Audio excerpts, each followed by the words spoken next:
to the shop. You can, when we unload it. All right, we just left this guy's house. We got this 454. We seen on Marketplace. Chris seen it a while ago, and then he sent it to Austin, and of course Austin wanted, so he sent it to me, and it was a really good deal on a 454 complete bottom end with heads and a 4-speed Doug Nash 4-speed. And I was like, man, this is a good deal. I told Austin, man, you need to buy this thing. I'm like, wait, never mind, I'll just buy it. Fuck you, Austin. So we just went there, and the thing's really Finish pretty. the story. Just, what? I said if he didn't buy it, I was going to buy it. If I wasn't gonna buy it, Marty was gonna buy it. And who paid for it? My dad. I paid for $1,300 of it. So we went up there, and I was looking at the pistons in the ad, and they're pop-up pistons, and I was running the part number on them, and they're actually for a 427. So then when we got up there, I was looking at the balancer, and there's no weight on it, which means it's probably a 427 rotating assembly in there. So got it loaded up. The 4-speed's good. It's got 290 closed chambered heads off of 70. So right now we're on the way back, and get a video of unloading it. All right, and we made it back. Got the engine in here. Got to spray down WD to keep the water out of it because it was raining on the way back. It's probably got some moisture in it. Then we got the transmission over here. Which one? Yeah, which one? 4-speed or 5-speed? Yeah, right. That would blow to pieces. That would blow to pieces off that one, as it is. But yeah, Doug Nash, pretty good 4-speed.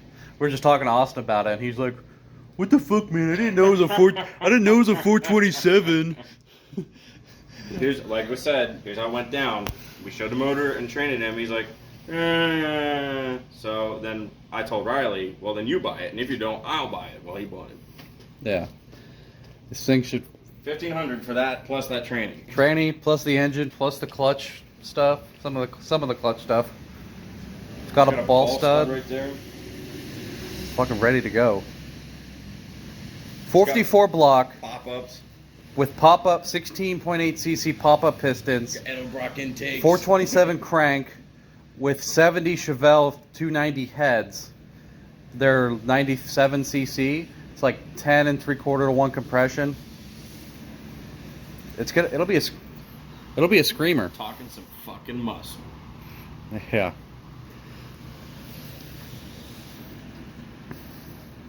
And then the cam, I'm gonna put the cam in there that I was gonna put in that engine. The what was it, 228, 230, or I think it was 228 duration, 561 lift.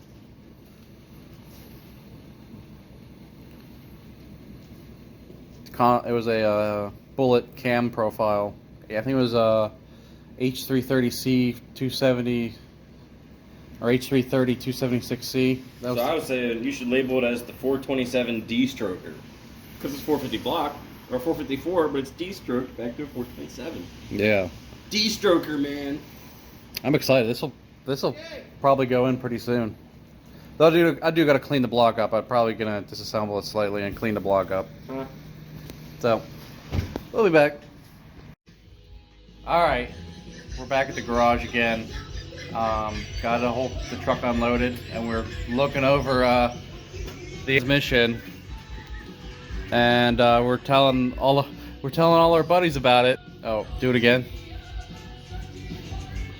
And so I was talking to Austin, and I don't know if that was in the last clip, but he was a little bit salty about the 427. But then we were messaging Jed about it, and he telling me that sounds like a pretty good deal. But how many of you people on YouTube land have ever had the opportunity to ash your cigarette in a legitimate 454 block? Because I have. So That's not even my best bragging story. I got to piss on a Mustang, a 65 Mustang, in the junkyard one time. That was a good one too. So I ended up telling Austin that I'll sell this block to him because I don't really need it anymore. And he needs a block to build his big 505 stroker. Blah. So here's the transmission. Chris is telling me that they got 28 spline input shafts. So I gotta find a weird clutch setup for them where I need to get a clutch disc from something and then use the flywheel and pressure plate for a big block car. I would mark that with white out and count the splines. Yeah. It looks identical to the fucking one on this T5. Which I think would be 28 spline. Is that 28? I think Chris told me this was 28. What about the T5? That should be 28. Oh, well then it can't be hard to get a clutch if they make T5's a common transmission. Yeah, but the thing is that you're gonna want, like Chris was saying, you're gonna want the biggest clutch for this, because that's a small bell housing, and this would use a big bell housing, and so they're different. So, anyways,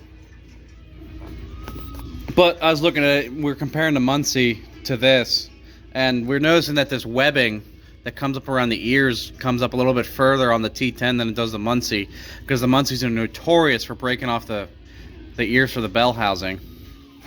It's got a steel case on the shifter forks, and I leaked a little oil. And then here's the one way we know it's a 427, because this is the balancer they had on it, and there's no weight. On a 454, you'd see a weight on the outside of this balancer, and there's nothing. And then that combined with the pistons coming back to 427 just confirms it. They had a double roller chain on here. They gave you the bell housing. This motor I'm gonna tear down, not like totally for a whole new rebuild, but just tear it down, clean it up. Disassemble it. Yeah, disassemble it and make it clean again, because it's clearly been sitting for a little bit and it's got some, dust and lint from being in the air. I said tear it completely down to nothing, organize your bearings if they're good, and flush the block out. Dawn dishwash liquid, water, and wash the block. Wash it out. Scrub out all the oil galleys, all that. Flush it out, and then dry it off with an air hose, and then hit it with a WD-40, so don't flash. Yeah. I think I said this in the last clip, but they're 70 heads, 74 block with 427 crank. We did the math on the pistons with the head combo, and it should come out to about 10.7 to 1 compression using a 40 thousandths head gasket. And I'm using that cam like I said in the last one. It should be pretty good runner. I want this to be a screamer, and it's got forged aluminum pistons, so they're not just like cast or hyper eutectic or anything. They're actually pretty beefy pistons, and they're lightweight, so they should go pretty high. Fun fact, you can buy a screamer for a lot less money than you would invest in an engine. You just give her the money and tell her, oh, I like a screamer, baby.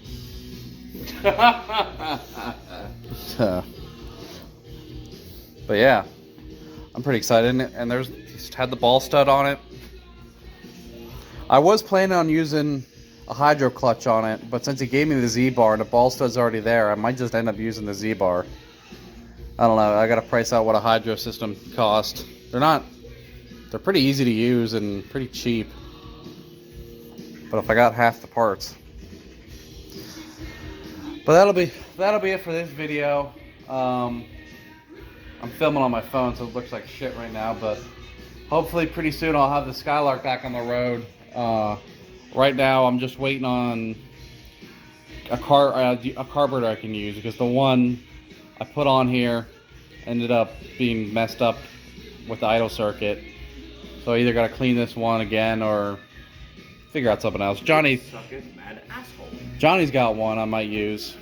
I think he wanted like $150 for it. So yeah, I'm pretty excited about this.